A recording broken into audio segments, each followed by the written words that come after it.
씻을 수 없는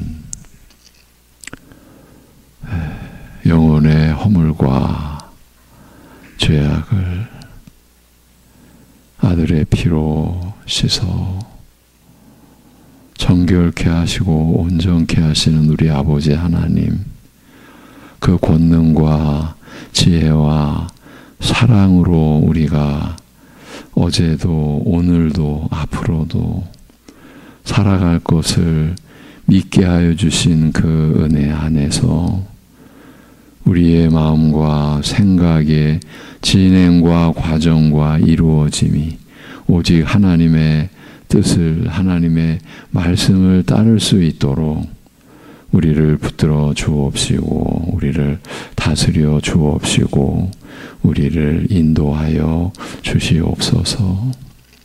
하나님 아버지, 오늘을 살아가는 것이 우리의 뜻대로 우리가 정한 목적대로 가는 것이 아니라 하나님께서 은혜 가운데 사랑으로 정해놓으신 목적을 향하여 나아가는 하루임을 잊지 않도록 우리의 마음과 생각을 지켜주시옵소서.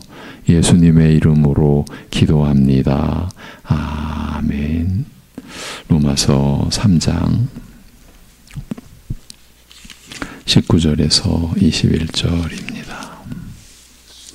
로마서 3장 19절에서 21절.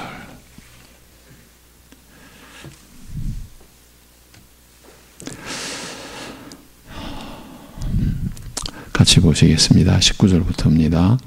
우리가 알거니와 무릇 율법이 말하는 바는 율법 아래에 있는 자들에게 말하는 것이니 이는 모든 입을 막고 온 세상으로 하나님의 심판 아래에 있게 하려 함이라.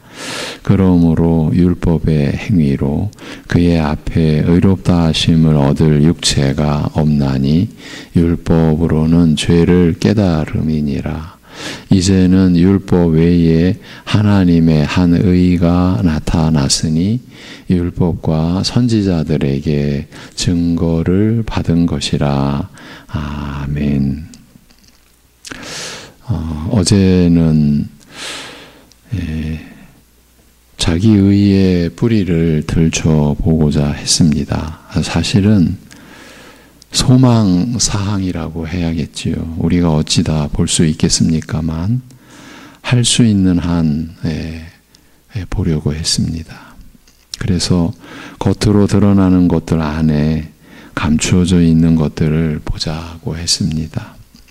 그것은 의롭다함을 받는 근거를 자기 안에 두려는 것이 아닐까 싶다고 했습니다. 물론 근거의 전부는 아닐지라도 근거의 일부만이라도 그렇게 하려 한다는 말입니다. 그리고 이것이 바로 우리 안에 내재되어 있는 죄성의 본질과 맞닿는 것이라고도 했습니다. 그러니까 쉽게 근절될 수 없는 특성을 지니고 있다는 뜻입니다. 지금 우리는 본문 20절에 왜냐하면 율법의 행위로 그의 앞에 의롭다 하심을 얻을 육체가 없기 때문인데 왜냐하면 율법으로는 죄를 깨닫는 것이기 때문이라고 한 이 말씀을 살피고 있는 중입니다. 율법의 행위로 하나님 앞에 의롭다 하심을 얻을 육체가 없다고 하시는데 그렇지만 우리는 자신 안에 자기 의의를 간직해 놓고 있습니다. 교회 안에 적지 않은 교인들, 아니 이렇게 말해야 옳을 것 같습니다. 수많은 교인들이 자신 안에 자기 의의를 간직하고 있습니다.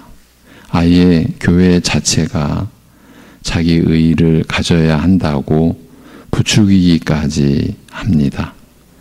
이런 현실을 우리가 직시하고 극복해 가지 않으면 우리가 맞이해야 할 종착지는 불을 보듯 뻔합니다. 이렇게 어제 말씀드렸습니다. 율법의 행위로 하나님 앞에 의롭다 하심을 얻을 육체가, 얻을 사람이 없습니다. 이것은 인간의 그 어떤 행위, 그 어떤 것으로도 하나님 앞에서 의롭다 하심을 얻지 못한다. 그 모든 것을 다 합친다 해도 그것으로 하나님 앞에서 의를 지닌 존재가 될 수 없다는 뜻입니다. 하나님 앞에서 의롭다 하심을 얻지 못한다. 하나님 앞에서 의를 지닌 존재가 될 수 없다. 이것이 뜻하는 것은 하나님 앞으로 나아갈 수가 없다. 우리가 하나님 앞에 받아들여질 수가 없다. 하나님과의 아무런 관계가 없는 처지에 그대로 놓여 있다. 이런 뜻이죠. 우리가 믿음으로 의롭다함을 받는다는 것은 오직 그리스도의 은혜로 하나님과의 관계가 이루어졌다, 회복됐다. 그것도 그리스도 안에서니까 완전한 관계입니다. 거기에 뭘 보태거나 뺄 것이 없는 건데, 사실 이 지금 간단하게 말씀드린 이 내용이 교회 안에서 늘 헷갈리는 겁니다. 뭘 더 채워야 되는 것 아니야. 대개는 이렇게 가는 거죠. 이제 그것이 자기 의의가 되는 거죠. 그러면 그렇게 자신의 무엇으로 인해 하나님 앞에서 의를 지니지 못했을 때 어떻게 되는 것입니까? 영원히 심판 아래에 놓인 존재가 되고 마는 거죠. 그 심판 아래에서는 다른 길이, 다른 가능성이 있을 리 없습니다. 이제 신자된 우리는 이러한 의식으로 살게 된 것이죠. 우리에게는 길이 열렸기 때문에, 사실 이 은혜가, 이 복됨이 이 세상 그 무엇으로 비유할 수 있겠고 견줄 수가 있겠습니까? 근데 우리가 너무 우리가 그런 말을 하잖아요. 너무 큰 것을 가졌을 때는 실감도 안 나고 뭘 가졌는지도 우리가 모른다라고 사람들도 그렇게 말하는데, 그것이 적용되는 사람들이 바로 신자된 우리 아니겠습니까? 그런데도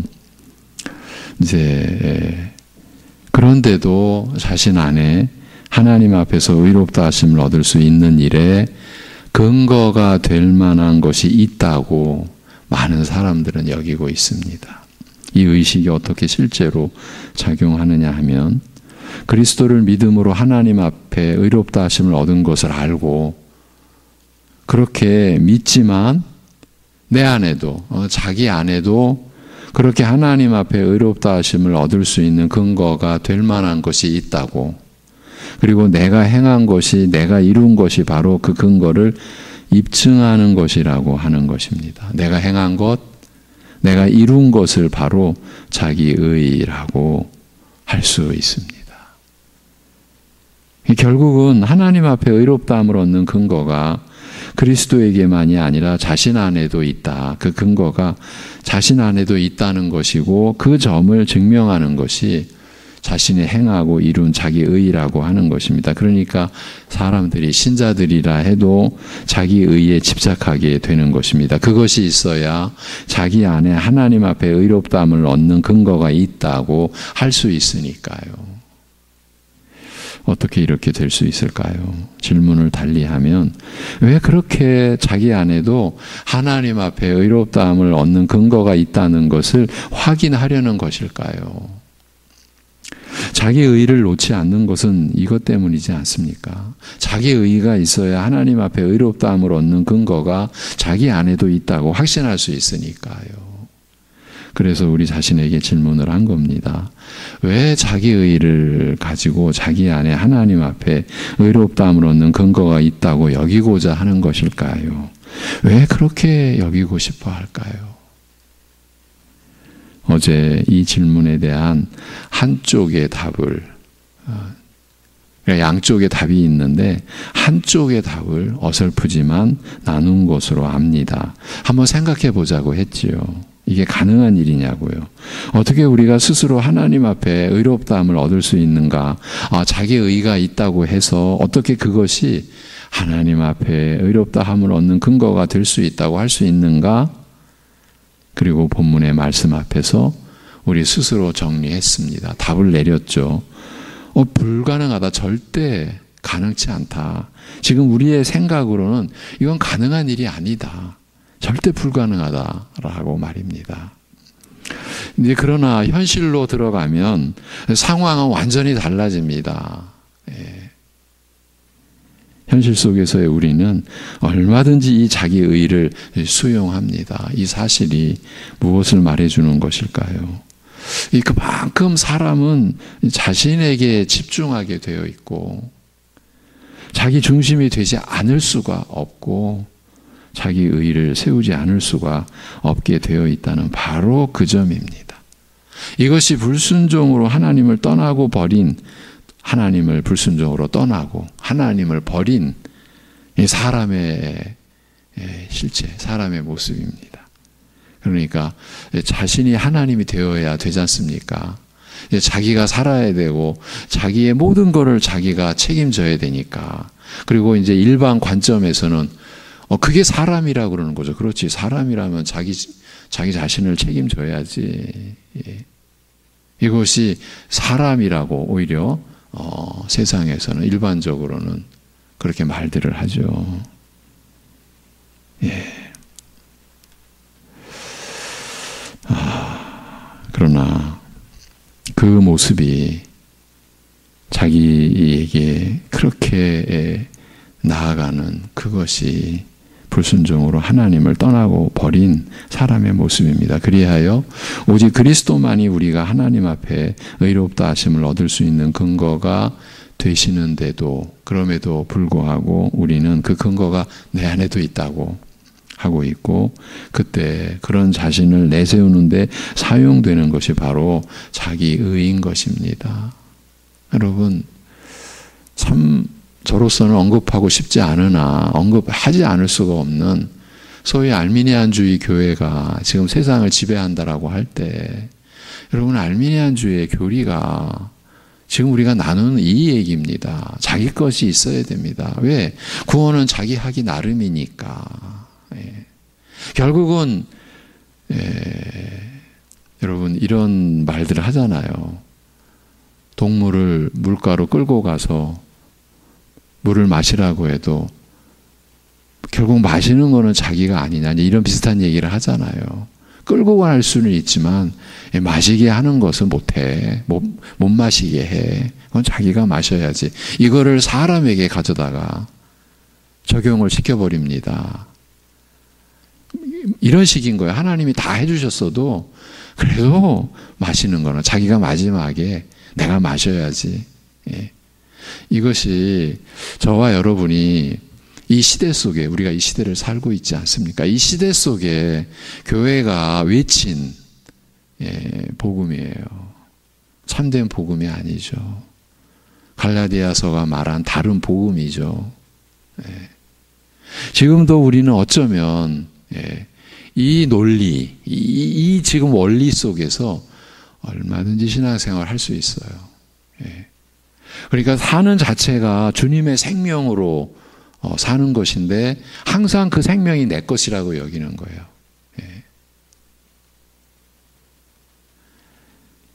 이것이 우리에게서 벗겨지지 않으면 우리는 믿음 가지고도 내 것인 줄 알고, 그러니까 내가 이룬 믿음인 줄 알고 끝까지 갈 수도 있는 게 이게 두려운 거예요. 제가 어저께입니까? 이렇게까지 해야 되나? 그냥 말씀 그냥 읽고 좀 뜻을 나누고, 우리 이런 복 받았으니까 우리 이렇게 기도하자, 이렇게 갈 수도 있지 않을까? 이제 제 스스로가 주일 밤에 우리가 여러분과 나눌 말씀 이렇게 펼쳐놓고서 이렇게까지 해도 되나? 해야 되나? 근데 우리의 현실이 제 안에도 있고 우리 안에도 있고요.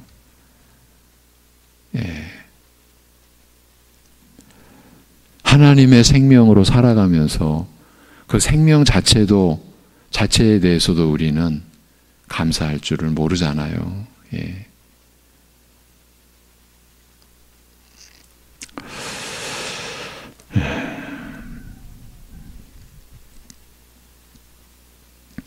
그러니까 오직 그리스도만이 우리가 하나님 앞에 의롭다 하심을 얻을 수 있는 근거가 되시는데도 우리는 그 근거가 내 안에도 있다. 그렇게 하고 있고, 그때 그런 자신을 내세우는 데 사용되는 것이 바로 자기의인 것입니다. 하나님 앞에 의롭다 하심을 얻는 이 일에까지 자신을 내세우는 게 사람인 것입니다. 영원히 심판받지 않고 도리어 영생을 얻는 이 일에까지도 자신을 내세우지 않으면 안 되는 게 사람인 것입니다. 여러분, 그러니까 우리가 얼마나 무서운 존재입니까? 하나님을 떠나버리는 것도 참 우리가 해낸 일이고요. 그리고 나서 우리가 하나님 앞에 다시 돌아가는 것도 그것도 결정적으로 내가 할 일이지. 이제 이렇게까지 우리가 여기고 있는 게, 저는 그게 무서운 거예요. 사람이 무서운 거예요. 결국은 그 죄악이 무서운 거죠. 이것이 죄로 인해 버려진, 타락해버린 인간의 실체인 것입니다. 이제 하나님의 은혜를 잠깐 짚고 가자면, 그러니까 이런 우리를 그냥 내버리지 않으신 거예요. 그래서 우리가 이런 우리의 감추어진, 드러나지 않은, 그러나 실제하는 우리의 죄악을 돌아보도록 이렇게 하시는 것이 사실은 은혜죠. 그리고 이제 그것이 이제 율법인 거고, 그러니 우리가 이 자기의에 얼마나 집착하겠습니까? 어쩌면 황금보다 권력보다 이것을 더 중시하지 않을까 싶습니다. 아니, 그렇다고 보아야 합니다. 그렇다고 해야 합니다. 왜냐하면 사람은 황금도 권력도 다 자기의를 세우는 도구로 사용하니까요. 황금, 권력 취할수록 그거를 남의 것이라고 남에게 준다고 합니까? 다 자기 것으로, 자기 것이니까 황금이고 권력이죠. 결국 자기를 세우고 자기 의의를 세우는 거죠. 이 세상 사람들이 탐닉하는 모든 것이 전부 자기 의의를 쌓기 위한 도구라고 해도 틀리지 않을 것 같습니다. 탐닉하여 이루고 해낸 것으로 결국에는 자신을 내세우고 그것으로 자신의 생명도 행복도 보장된다고 믿는 것이니까요. 그렇지 않습니까? 많은 것을 소유하고 그것이 자기의 생명을 보장하고 자기의 행복도 보장된다고 그렇게 믿는 것 아닙니까? 다 거짓이요, 허망한 것에 불과하지만 말입니다. 그렇지만 사람은 그 허망한 것도 다 가려버리고 스스로, 사실은 또 허망 자체를 못 보죠. 그렇게 가는 거죠. 지금까지 나눈 내용을 한마디로 집약하면, 사람들이 자기 의의를 움켜쥐고 절대 놓지 않는 이유는 자기 의의를 이룬 자신의 행위가 바로 하나님 앞에 의롭다 하심을 얻을 수 있게 하는 근거가 된다고 믿기 때문인 것입니다. 그러면 다른 한쪽의 대답은 무엇일까요? 바로 앞에서 왜 자기 의의를 가지고 자기 안에 하나님 앞에 의롭다함을 얻는 근거가 있다고 여기고자 하는 것일까? 왜 그렇게 여기고 싶어 할까 하는 의문에 대한 한쪽의 답을 제시했습니다. 그 이유는 내 안에 있다. 내가 주인이고 내가 나의 왕이고 나의 하나님이니까. 이렇게 답변을 드렸죠. 그러면 다른 한쪽의 답은 무엇이겠습니까? 앞에서 나눈 내용 속에 이미 그 답은 들어 있습니다. 사람들이 자기 의의를 움켜쥐고 절대 놓지 않는 이유는 자기 의의를 이룬 자신의 행위가 바로 하나님 앞에 의롭다 하심을 얻을 수 있게 하는 근거가 된다고 믿기 때문이라고 하지 않았습니까? 일반 사람이 아니라 신자가 이렇게 여긴다, 이렇게 믿고 있다는 것은 무엇을 말해주는 것입니까? 참 입에 담기도 두려운 얘기지만 주 예수 그리스도에 대한 믿음이 전부가 아니다. 바로 이것이죠. 여러분, 지금 하는 이야기가 이 교회 밖의 이야기가 아니라 우리의 얘기입니다. 믿음이 전부가 아니지. 너무 간단하죠. 너무 쉽죠. 그런데 이 간단하고 쉬운 게 최대의 미혹인 거예요. 최대의 미혹. 야, 그리스도만으로 어떻게 사냐. 간단하죠. 근데 이게 가능한 거예요. 우리 현실 안에서는. 그리스도께서 십자가에 못 박히심으로 이루신 구원의 은혜만으로는 부족하다는 겁니다. 그래서 내 안에 있는 근거도 제시해서 하나님 앞에 온전히 의롭다 하심을 얻고자 한다는 것입니다. 이렇게 무서운 일이 우리 안에서, 내 안에서 일어날 수 있다는 것입니다. 그렇기 때문에 오늘 우리가 본문으로 삼은 이 로마서 3장 20절에 왜냐하면 율법의 행위로 그의 앞에 의롭다 하심을 얻을 육체가 없기 때문인데, 왜냐하면 율법으로는 죄를 깨닫는 것이기 때문이라고 한 말씀이 절대적으로 중요한 것입니다. 율법의 행위로 그의 앞에 의롭다 하심을 얻을 육체가 없다는 말씀에 대한 깨달음과 이 믿음에서 한치의 오차가 일어나서도 안 되는 것입니다. 오차가 일어나면 그리스도께서 십자가에 못 박히심으로 이루신 구원의 은혜만으로는 부족하다는 주장, 그런 의식을 가지고 그런 주장을 하고 그런 의식대로 산다라고 하는 셈이 되니까요. 실제로 오늘날 신자들의 신앙과 그 생활에서 일어나는 모든 잘못과 문제는 바로 율법의 행위로 그의 앞에 의롭다 하심을 얻을 육체가 없다는 말씀을 못 깨닫거나 아니면 받아들이지 못하는 데에서 온 것이라고 할 수 있습니다. 그렇기 때문에 율법에 대한 지식과 이해 또한 절대적으로 중요한 것입니다.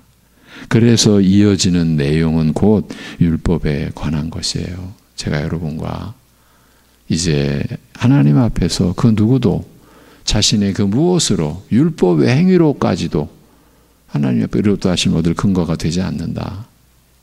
이 점을 밝혀드리고, 그렇기 때문에 율법이 우리에게 부각이 되는 거예요. 그런데 율법에 관한 전체적인 내용을 다루려고 하는 것은 아니고, 본문 20절에 왜냐하면 율법의 행위로 그의 앞에 의롭다 하심을 얻을 육체가 없기 때문인데, 왜냐하면 율법으로는 죄를 깨닫는 것이기 때문이라고 한 말씀 안에서 율법에 관한 지식과 이해를 찾아보자라는 것이에요.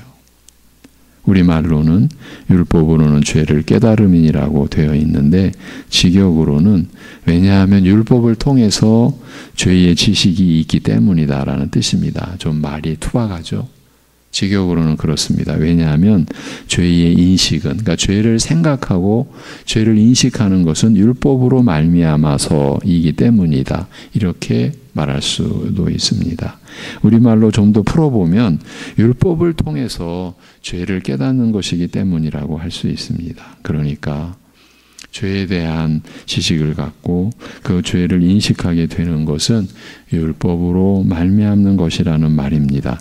이를 뒤집으면 율법을 통하지 않고는, 곧 율법으로 말미암지 않고서는 사람은 죄를 알지도 이해하지도 깨닫지도 못한다는 그 말이 됩니다. 그래서 앞의 내용과 연결해서 보면 여하튼 이렇기 때문에, 즉 율법을 통해서 죄를 알고 깨닫기 때문에 율법의 행위로는 하나님 앞에 의롭다 하심을 얻을 사람이 없다라는 것입니다. 율법이 지금 우리에게 이루고자 하는 것, 율법이 우리를 세우고자 하는 것은 죄를 아는 것, 자신의 죄를 알고 죄를 깨닫게 하는 것이에요. 그런데 그 율법을 가지고 우리는 내가 율법을 지켜낼 수 있다, 그 율법을 이루어낼 수 있다고, 그걸 가지고 하나님 앞에 의롭다 하심을 나는 얻을 수 있다고 어떻게 이렇게 나아갑니까? 그런데 이렇게 나아가고 있는 게 인류의 역사요, 이스라엘의 역사요. 오늘 우리도 그렇게 수고하고 애써서 그 일을 하고 있는 거예요. 기가 막히죠. 그러니까 율법은 내 스스로는 하나님 앞에 못 선다. 바로 이거를 얘기해 주는 거지 않습니까? 왜? 죄를 깨닫게 해 주니까. 너의 무엇으로도 하나님 앞에 의롭다 하심을 얻을 수 없다. 그거를 밝혀주는 것이죠. 여러분, 내일 이제 주제가 되겠는데, 내일 이 시간에 주제가 되겠는데, 그래서 사실은 율법은 축복의 서막이 열리는 거예요. 율법이 우리에게 주어졌다. 진정한 축복의 서막이 사실은 열리는 거예요, 우리에게. 그런데 그게 너무나 다른, 하나님이 율법을 내려주신 뜻과는 달리, 그러니까 하나님조차도 버러지 형상으로 만드는 게 인간이니까 하나님의 뜻도 얼마든지 변질시켜 버릴 수 있는 거죠. 그러니까 율법의 목적까지도 우리 스스로 그냥 우리의 뜻대로 만들어 버려 가지고요. 율법으로 오히려 하나님 앞에 설 수 있다. 이게 이스라엘이 멸망한 패망의 가장 근원에 위치한 원인. 하나님 앞에. 그러니까 근본적으로 겸손할 수가 없는 거죠. 하나님 앞에 전적으로 엎드릴 수가 없는 거예요. 여러분, 우리가 지금 기도하는 게 사실은요, 전적으로 엎드리는 거예요. 하나님 앞에. 근데 우리는 기도하면서도요, 하나님 내가 이만큼 좀 했는데, 어쩌면 이거를 깔고서, 죄를 회개하는 것도, 죽을 죄인입니다가 아니고, 제가 한번 실수했습니다. 얼마든지 우리 이럴 수 있어요. 죄를 고백하면서도요, 내 마음의 한편으로는, 그래서 그걸 고백하고 싶은 거예요. 하나님, 제가 원래 이런 종자가 아닌데, 제가 이런 사람이 아닌데, 제가 이번에 좀 넘어졌습니다. 실족했습니다. 이런 심사가 우리 안에 있을 수 있다라는 거예요. 얼마나 기막힌 겁니까? 이게 사람이 이런 겁니다, 여러분. 그래서 율법을 바로 알지 못하는 입장에서 자신의 죄를 안다고 한다면 그것은 거짓인 것입니다. 율법을 통해서만이 죄를 알게 되기 때문입니다. 그러니 율법을 제대로 알지 못하면서 죄를 깨달았다라고 하는 것은 자신의 죄를 있는 그대로 아는 상태가 아닌 것입니다. 자신의 죄를, 그 죄 자체를 사실 아는 상태가 아닌 거예요. 껍데기만, 껍데기만. 실제로 안을 알아야 되는데 안에는 모르고. 여러분, 예수님께서 산상수훈에서 이스라엘의 영적 처지를 드러내 주시지 않으셨습니까? 밝혀주셨어요. 너희들이 살인이라는 계명을 어떻게 아는 거냐 말씀하시지 않습니까?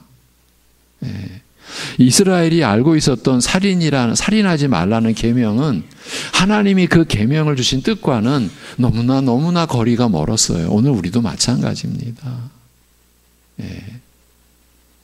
도둑질하지 말라라는 계명, 나는 남의 거 안 훔쳤는데 전혀 그 계명을 주신 하나님의 뜻과 지금 우리가 아는 그 율법의 내용은 거리가 먼 정도가 아니라 아예 다르다라고까지 볼 수가 있는 거죠.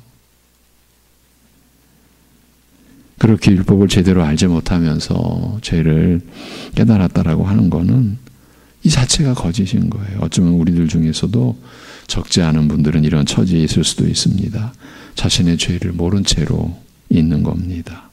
율법을 모르고 있는 상태라면, 또 알려고도 하지 않는 상태라면 그럴 수 있다는 겁니다. 그러면 이 내용을 다른 관점에서 접근해 보겠습니다. 오늘 조금만 접근해 보고 내일 이제 이어갈 텐데, 이미 앞에서도 제가 언급을 했던 내용인데 이제 정리하는 겁니다. 하나님께서 율법을 내려주신 목적에 대한 것입니다. 사실 저는 이 부분을 얘기하면은 저의 그 옛날 생각이 자꾸 일어나는 거예요. 제가 교회를 떠났거든요. 저도 한때는 율법이 두려워서 떠난 거예요. 중고등학교 시절 제 나름대로는 열심히 교회를 섬겼고 신앙생활을 한다고 했어요. 그런데 고3 때 지금 한창 요즘에 이제 수능이 며칠 안 남았잖아요. 저는 이 수능 보는 기간이 교회를 계속 다녀야 되냐 떠나야 되느냐, 저는 내면으로 그 씨름을 하고 있었어요. 너무나 어리석고 너무나 못되고 너무나 악했고 제가 그랬습니다. 수능 보기 전날도 그랬습니다. 물론 공부도 제대로 안 했고요. 도피처라고도 할 수 있죠. 얼마든지 우리는 신앙이 도피처가 될 수 있어요. 그러니까 하나님이 우리의 피난처라는 그런 의미에서가 아니고 자기 할 일 하지 않고 그냥 신앙으로 자기 할 일 하지 않는 거를 덮어보려고 하는, 저는 어릴 때 그런 경험을 했죠. 그런데 어쨌든 그 안에 내면은 율법에 대한 두려움이에요. 이렇게 율법에 대한 두려움으로 살려면 아예 떠나자. 아예 율법을 잊어버리자. 너무 괴로우니까. 율법을 잃어버리자. 잊고 살자. 예, 그리고 실제로 떠났어요. 예. 그런데 여러분, 제가 얼마나 기가 막힌 줄 아십니까? 이 율법의 목적을 제가 이단 속에서 들었습니다. 이단 속에서 율법으로부터의 해방감을 느꼈다니까요. 너무나 아이러니하고 너무나 어떻게 이렇게 기가 막힌 노릇입니까? 예. 그러니까 안 가르친 거죠. 예. 설령 가르쳤다가도 제가 못 들었다고 할 수 있는데 사실은 못 들었다고도 할 수 있어요. 안 가르쳤다고도 할 수 있어요. 교회 학교에 그때 제가 다녔던 통합적 교회의 방향은 그런 게 아니었어요. 율법을 바로 가르치고 복음을 가르치고가 아니라 제가 한번 얘기했죠. 입에 담기도 싫은 그 은사, 야 뭐 받아야 돼. 그거 받아야 돼. 애들 앉혀놓고도 그 짓을 한 거예요, 교회가. 은사 받아야 돼. 무슨 은사인지 아시죠? 사실은 여러분이 지금 제 표정과 제 말투를 보시면 알겠지만 이러한 저의 모습 속에는 또 죄의 어떤 뭔가가 드러납니까? 탓하고 있는 거예요. 이게 또 죄의 모든 사람의 죄의 특성 중에 하나, 또 저 역시 짙게 가지고 있는 죄의 특성, 남 탓하고 있는 거죠. 탓하고 있는 거예요. 어쨌든 그러나 분명한 것은 율법의 두려움, 너무 처절한 두려움, 도망가야만 했어요. 그런데 하나님께서 율법을 주신 목적은 분명합니다. 바로 죄를 알게 하고자 하신 것이에요. 죄에 대한 인식을 갖도록 하시기 위함이었어요. 물론 죄를 알고 죄에 대한 인식을 갖는 것과 두려움은 떨어질 수가 없는 것이 분명해요. 그런데 그 부분 이제 나중에 또 하기로 하고, 그러면 이 사실이 뜻하는 바가 무엇이겠습니까? 지금 의인은 없나니 하나도 없다라고 하시는 그 모든 사람이 죄인일 뿐인 상황에서 바로 그 죄에 대한 지식을 갖고 자신이 그 죄를 지닌 것에 대한 인식을 갖도록 율법을 주셨다는 것이지 않습니까? 하나님께서 우리에게 왜 굳이 율법을 주셔서 죄를 깨닫도록 하시는 것일까요? 그렇게 하시지 않아도 심판 아래에 있는 처지는 불변일 터인데 말입니다. 그렇다면 하나님께서는 다른 뜻을 갖고 계신 것입니다. 굳이 죄를 깨닫도록 율법을 주신 것은 심판 아래가 아닌 그 심판과는 다른 상황을 염두에 두신 것이 확실한 것입니다. 그렇지 않다면 굳이 죄를 깨닫도록 율법을 주실 이유가 없는 것입니다. 그대로 두어도 의인은 없나니 하나도 없는 상황에서 모든 입이 막히고 온 세상이 심판 아래에 있을 테니까 말입니다. 그런데 하나님께서는 율법을 통해서 죄를 깨닫도록 하신 것입니다. 네, 여러분, 하나님께서 이 세상에 우리에게 이스라엘을 통하여 율법을 내려주신 그 뜻은 죄를 알도록 하시기 위함입니다. 그러면 죄를 알도록 하셔서 너희들이 심판 아래에 있음을 알려주시는 것으로 끝내시려면 굳이 왜 율법을 주셨겠습니까? 그대로 내버려 두셔도 모든 입이 막힌 상태요 하나님의 심판 아래에 있는데 말입니다. 하나님의 다른 뜻이 있었다는 겁니다. 율법이 바로 그 하나님의 영원한 목적을 안고 있었습니다. 이것을 이제 제가 제가 남 탓하면서 제가 옛날을 돌이켜보면 왜 율법의 이러한 의미를 안 가르쳐주고 그야말로 죄 속에서 죄를 깨닫는 것으로만, 그 두려움으로만